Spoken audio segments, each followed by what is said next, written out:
మొత్తం ఉండేది 2,39,000. అందులో 1,72,000 పోలైనాయి. ఈ పోలైన వాటిలో ఈరోజు మెజారిటీ వచ్చిన 72,489 తీసుకుంటే అది 42% మెజారిటీ.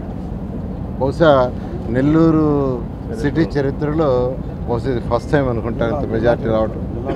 ఇంతవరకు ఎప్పుడు రాలేదు, జిల్లా చరిత్రలోనే ఇంతవరకు రాలేదు. కాబట్టి నెల్లూరు సిటీ ప్రజలందరికీ నేను ప్రత్యేకంగా ధన్యవాదాలు తెలియజేస్తున్నాను. ఇంత అత్యధిక మెజారిటీ గెలిపించినందుకు వారందరికీ నేను ప్రత్యేకంగా ధన్యవాదాలు తెలియజేస్తున్నాను.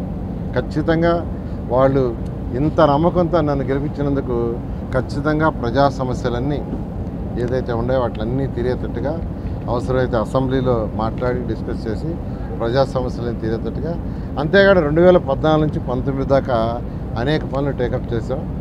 వాటిలో కొన్ని అప్పుడు పూర్తయినాయి, మిగతా వాళ్ళు వదిలేశారు. వాటిలన్నింటినీ టేకప్ చేసి ఈ 5 సంవత్సరాలు అన్నీ కంప్లీట్ చేయడం జరుగుతుంది. ఈ యొక్క జగన్మోహన్ రెడ్డి పరిపాలన అరాచక పరిపాలన. అందుకనే ఈరోజు సింగిల్ డిజిట్ పరిమితం చేశారు.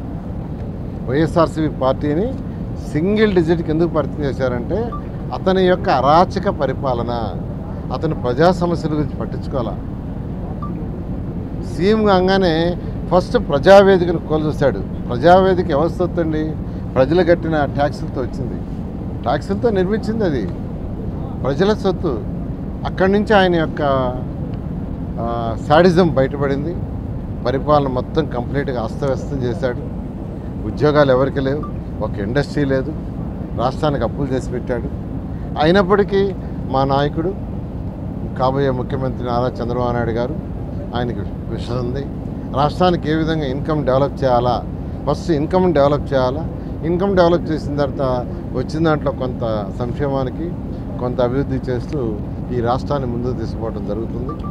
మరొకసారి నెల్లూరు ప్రజలందరికీ నేను ప్రత్యేకంగా ధన్యవాదాలు తెలియజేస్తాను. రాష్ట్రంలో నుండి 2014 నుంచి 19 దాకా నేను ఏదైతే చేశానో 19 నుంచి మొన్న 24 వరకు వాళ్ళు ఏం చేశారు కంపేర్ చేసుకొని ఈరోజు చేశారు. దానివల్ల నా బాధ్యత ఇంకా పెరిగింది. ఎంతో బాధ్యతగా ఖచ్చితంగా వాడి యొక్క నమ్మకాన్ని ఉమ్ము చేయకుండా చేయడం జరుగుతుంది. ఖచ్చితంగానండి. ఇప్పుడు తెలుగుదేశం నెల్లూరులో కలిసి 30 సంవత్సరాలు అయింది. కార్యకర్తలు ఎంతో శ్రమించేశారు. దాదాపు 4,000 మంది కార్యకర్తలు ఈరోజు నెల్లూరు సిటీకి తయారై ఉండాలి. అందుకనే వాళ్ళకు కూడా వాళ్ళ యొక్క సమస్యల్ని నా సమస్యలుగా తీసుకొని వాళ్ళకు కొన్ని చేయాలనే ఉద్దేశంతో మా పిల్లలు, మా కుమార్తెలు, మా అల్లుళ్ళు, మా బ్రదర్ వాళ్ళందరితో మాట్లాడాను.